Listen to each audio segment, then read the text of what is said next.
문명이 탄생하기도 전인 먼 옛날, 김사제 씨는 길을 가다 우연히 신을 만났습니다. 신은 나 대신 인간들을 구제해보라고 사제 씨에게 이야기했습니다. 먹고 살기도 바쁜데 별걸 다 시킨다고. 사제 씨는 시큰둥했습니다.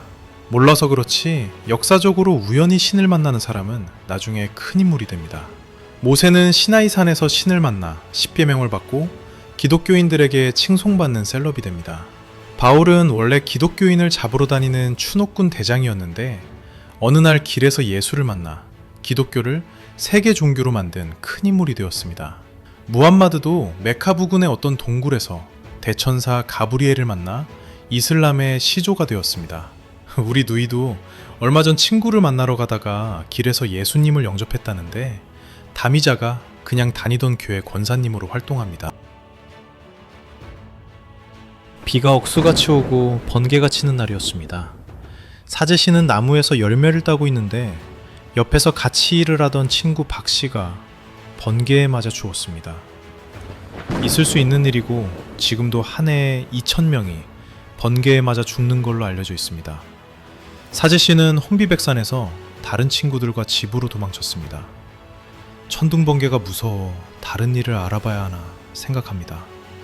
그때 문득 사제씨는 며칠 전 길에서 만났던 신이 생각났습니다. 그가 제안했던 내용을 잘 해보면 열매를 따지 않고 번개에도 맞지 않고 먹고 살 길이 있을 것 같았습니다. 친구들에게 신을 만나 전해들은 말을 이야기했습니다. 내가 전하는 말만 잘 들으면 번개를 맞지 않고 열매도 2배로 따게 해주겠다고 말했습니다. 친구들은 대부분 사제씨의 말을 믿었습니다. 사제씨는 옳다구나 하고 대출을 받아 신전을 차렸습니다. 그리고 나도 먹고 살아야 하니 신의 말을 전하는 대가로 모두에게 수익의 10%를 달라고 요구했습니다. 친구들은 그러마했습니다. 당시만 해도 사람들이 어리숙해서 10%를 냈습니다. 사실 친구들이 어리숙하다기보다 결과가 증명했습니다. 사제에게 10%를 낸 이후부터 이상하게 40%, 50% 이상의 열매를 얻을 수 있었습니다. 믿을 수밖에 없습니다. 물론 번개에 맞아 죽는 사람도 없어졌습니다. 고대 사제씨의 시대가 아니더라도 지금도 주위에 11조를 내면 더 많은 수익이 들어온다고 말하는 사람들은 많습니다. 10명의 신자만 생긴다면 사제씨는 그 전에 일에서 얻은 분량의 양식을 얻어 가족을 먹여 살릴 수 있었습니다. 만약에 100명의 신자를 모은다면 나머지 9명분의 식량은 참고에 쌓을 수 있습니다. 우리나라 최대 교회의 신자 수는 전 세계적으로 50만 명에 달합니다. 사제씨는 그날부터 따로 일을 하지 않고 동네 대소사에 모두 간섭했습니다. 시간이 지나면서 과일을 따느라 바쁜 친구들보다 시간이 많은 사제씨는 마을 일을 대부분 지휘하고 결정하게 되었습니다. 지도자가 된 것입니다. 정치는 정치인이 해야 하는데 신의 대리인이 정치도 하는 것이 이상합니다. 그러나 문명 이전의 시대에는 사제도 하면서 왕도 하고 그랬습니다. 이런 정치가 특이하다 보니 특별히 재정일치니 신정체제니 하는 말도 만들었습니다. 대개 다소 부끄러운 일들은 하면 용어를 일부러 어렵게 짓습니다. 갈등이 생기면 사제는 가능한 다수가 이익을 보는 쪽으로 결정을 합니다. 그렇게 되면 반드시 그 일로 손해를 보는 소수가 생기고 그러한 사람들은 불만이 생기고 사회 불안의 요인이 됩니다. 불만에 찬 소수를 설득하는 게 세상에서 제일 어렵습니다. 누구나 손해보면 손해 그 자체도 억울하지만 무시당하는 것 같은 생각이 들거든요.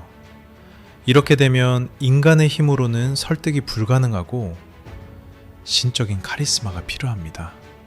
그래서 고대 사회의 사제는 신의 대리인과 국가 지도자를 겸할 수 있었습니다. 시간이 지나면서 요령도 생기고 관록이부터 사제는 점점 더 큰 권력이 되었습니다. 마을 사람들은 사제가 시키는 일은 무슨 일이든 하게 되었습니다. 특히 번개를 무서워하는 사람일수록 말을 더 잘 들었습니다. 많은 사람이 모이다 보면 천둥번개를 두려워하지 않는 사람도 있기 마련입니다. 기사씨는 천둥번개를 전혀 무서워하지 않았습니다. 체격이 건장하고 잔혹한 성격을 가진 대담한 사람이었습니다. 기사씨는 어느 날 길거리에서 우연히 쇠를 발견했습니다. 이 쇠로 기존의 청동검을 내려쳐 보았더니 오리진 영상 2편에서처럼 청동검이 산산조각이 났습니다. 발견한 쇠로 농기구를 만들어 농업혁명을 일으켰으면 좋았을 텐데 그는 전혀 그럴 생각이 없었습니다. 사람들을 모아 패거리를 만들고 보호비 명목으로 돈을 걷어 마을대장이 되었습니다. 그 과정은 오리진 영상 2편 국가의 기원을 보면 더 자세히 나옵니다. 그는 마을대장에 만족하지 않고 다른 마을을 돌아다니며 도장 깨기를 했습니다. 다른 마을의 대장들은 모두 청동검이라 쇠칼을 가진 그에게 상대가 되지 않았습니다. 그들은 모두 기사씨의 부하가 되었습니다. 봉건제가 시작되었습니다. 기사씨는 주변의 거의 모든 마을을 정복했고 이름도 기사에서 왕으로 바꿨습니다. 하늘의 태양이 두 개일 순 없습니다. 사제와 기사는 누가 1등인지 결판을 내야 했습니다. 싸움으로 치면 칼을 가진 기사가, 아니 왕이 압도적이므로 당연히 1등이 되리라 생각했습니다. 그러나 사제는 칼보다 강한 무기가 있었습니다. 세상 사람들은 모두 태초부터 신의 자녀인데 내 말을 안 들으면 호적에서 판다 라고 사제는 왕을 협박했습니다. 진짜 자식은 아니니까 파양은 아니고 이런 종류의 왕따를 이 종교에서는 파문이라고 합니다. 그 당시 파문을 당하면 주위의 모든 사람이 파문당한 사람을 없는 사람 취급했습니다. 아무도 상대를 해주지 않으니 어떤 일도 할 수가 없었습니다. 도장 깨기를 하며 친분을 쌓았던 그 많은 부하들도 모두 왕을 외면했습니다. 그만큼 중세 유럽 사람들의 신에 대한 믿음은 대단한 것이었습니다. 사정이 급해진 왕은 눈이 펑펑 오는 날 사제 집에 맨발로 찾아갔습니다. 잘못했다고 3일 밤낮을 무릎을 꿇고 용서를 빌었습니다. 이것이 신권과 왕권이 권력을 놓고 싸운 세기의 라이벌전, 카노사의 굴욕이라는 역사적인 사건입니다. 카노사는 이때 교황이 머물렀던 성의 동네 이름입니다. 사제는 왕을 용서하고 파문을 풀어줍니다. 어차피 파문이라는 게 어린애 장난 같은 짓인데 들통나면 왕의 반격이 무서웠기 때문입니다. 파문이 풀어지자마자 왕은 심기일전에서 자신을 외면했던 부하들을 싸그리 숙청하고 다시 사제를 공격해 최종 1등이 되었습니다. 사제는 이럴 줄 알았으면 끝까지 파문을 풀어주지 말고 기세 싸움을 할 걸 하고 후회합니다. 사제는 사랑과 관용의 아이콘입니다. 그는 용서와 화해로 해결할 수 있을 줄 알았지만 현실 정치는 그리 녹록하지 않았습니다. 싸움이 일생의 업인 하인리 4세는 거짓으로 용서를 빌고 힘을 키워 적을 공격해서 최종 승리했던 것입니다. 1등은 언제나 2등을 견제합니다. 견제가 지속되면 2등은 1등에게 공포가 됩니다. 당송인 김어준은 그의 책 닥치고 정치에서 보수는 변화를 두려워하는 짐승이라고 갈파했습니다. 흑인을 차별하는 백인은 자신의 일자리를 빼앗길까봐 두려운 짐승입니다.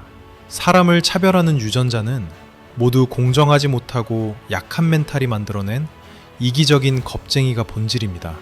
그리고 그런 사람은 모두 사람이라기보다 짐승에 가깝습니다. 사제는 신을 대리해서 그 자리에 올라갔습니다. 기사는 싸움을 잘해서 왕이 되었습니다.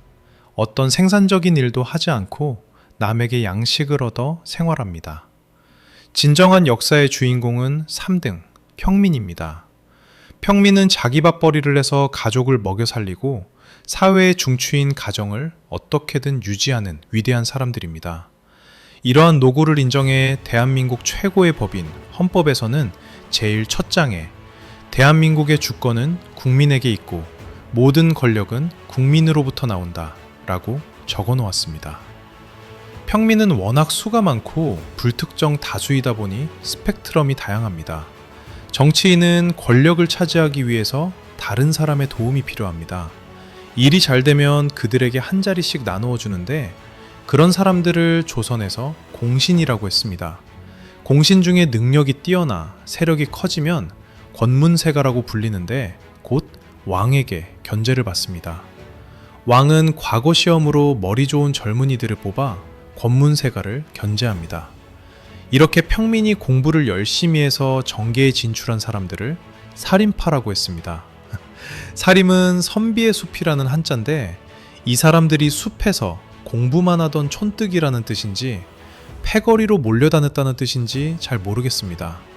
어쨌든 사림파는 계급을 뛰어넘어 조선에 한 줄기 희망을 보여주었습니다. 중종시대의 사림파는 온 조선을 도학의 나라로 만들겠다는 대단한 포부를 가지고 있었습니다. 하지만 계급을 초월한 이상적인 정치는 외골수로 치닫게 되고 급기야 왕에게 미움을 받아 숙청당합니다. 계급을 무시하고 이상사회를 만드는 사업이 현실 세계에서 쉬운 일이 아닙니다. 왜냐하면 기득권은 변화를 두려워하는 짐승이니까요. 로마의 스파르타쿠스처럼 조선의 조광조도 그의 정치가 성공했더라면 역사가 어떻게 바뀌었을까 늘 궁금합니다. 모든 정치인의 최종 목표는 대통령입니다. 자리가 하나라서 대부분 탈락하지만 시켜주면 어떤 정치인이든 대통령이 되려고 합니다. 민주사회에서는 평민도 대통령이 될 수 있습니다. 고대로부터 평민은 농사를 지어 땅에서 소득을 얻어왔습니다. 상업이 발달한 11세기 중세 유럽을 살던 평민들은 기존의 평민들과 좀 달라졌습니다. 수공업과 상업을 통해 돈을 벌어 그 돈을 이용해 또 돈을 벌기 시작했습니다. 자본주의가 시작된 것입니다. 사회가 발전하면서 이 부유한 이 평민들은 의사, 변호사, 금융가 등 엘리트 집단이 되었습니다. 현대 대한민국에서 수능을 잘 본 학생은 대부분 이 세 개 직종을 선택합니다. 당시에 이런 사람들을 부르주아라고 불렀는데 번역하면 성 안에 사는 사람들이라는 뜻입니다. 우리나라로 치면 남대문 안에 사는 부유한 서울 사람들이라는 뜻입니다. 이들은 머리가 좋고 수완이 남달라 돈을 어마어마하게 벌었습니다. 18세기 인류사적 사건인 프랑스 혁명도 이들이 돈을 써서 이루어냈습니다. 부르주아가 프로레타리아의 타도 대상인 지주계급으로만 알려져 있지만 원래의 의미는 평민이면서 돈을 많이 번 엘리트 계급입니다. 프랑스 혁명을 일으킨 이유도 귀족이 싫어서입니다. 자기들이 세금을 내서 국가를 운영하는데 실제로 혜택은 귀족 계급이 다 누리고 자기들을 무시하고 위세를 떠는 꼴이 안 입고 와서 혁명을 일으켰던 것입니다. 부르주아는 아무리 돈이 많아도 평민입니다.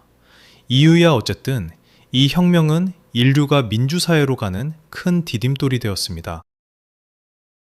1998년 IMF를 이겨낸 건 위대한 계급 대한민국의 평민이었습니다. 자그만치 351만 명의 평민이 금을 모아 22억 달러의 외화를 확보하여 초기 외환위기에 불을 끄는데 결정적인 기여를 했습니다. 동일한 노동을 하면서 급여는 반만 받는 계약직 평민을 감수하며 그들의 희생으로 대한민국이 다시 살아날 수 있었습니다. 그러한 분들의 노력으로 지금 코스피가 8천에 가까워졌습니다. 지금이라도 전부조사해서 그때 고생한 계약직 평민 여러분들께 국가가 보상해야 합니다. 당시 대통령은 아이러니하게도 진보의 상징 김대중 대통령이었습니다. 평생을 인권과 노동자의 삶을 위해 살아온 분이지만 역사는 잔인하게도 그에게 비정규직 제도 시행이라는 참혹한 임무를 맡겼습니다. 인권변호사 출신 노무현 대통령도 평생을 민주와 정의를 위해 싸워온 분이었지만 미국이 주도한 명분 없는 이라크 전쟁에 우리 국군을 파견해야 했습니다. 모두 고뇌에 찬 결단이었을 겁니다. 먹고 사는 일에 좌우는 없습니다. 앞뒤도 없습니다. 진보 진영의 두 거두가 국익과 생존이라는 현실 앞에서 가장 자본주의적이고 가장 제국주의적인 결정을 내릴 수밖에 없었던 뜻을 우리 모두는 이해해야 합니다. 같은 시대를 산 후배로서 가장 높은 존경과 찬사를 보냅니다. 다음 편은 계급의 기원 2편 4등 노예 계급과 5등 AI 로봇 계급을 보내드립니다.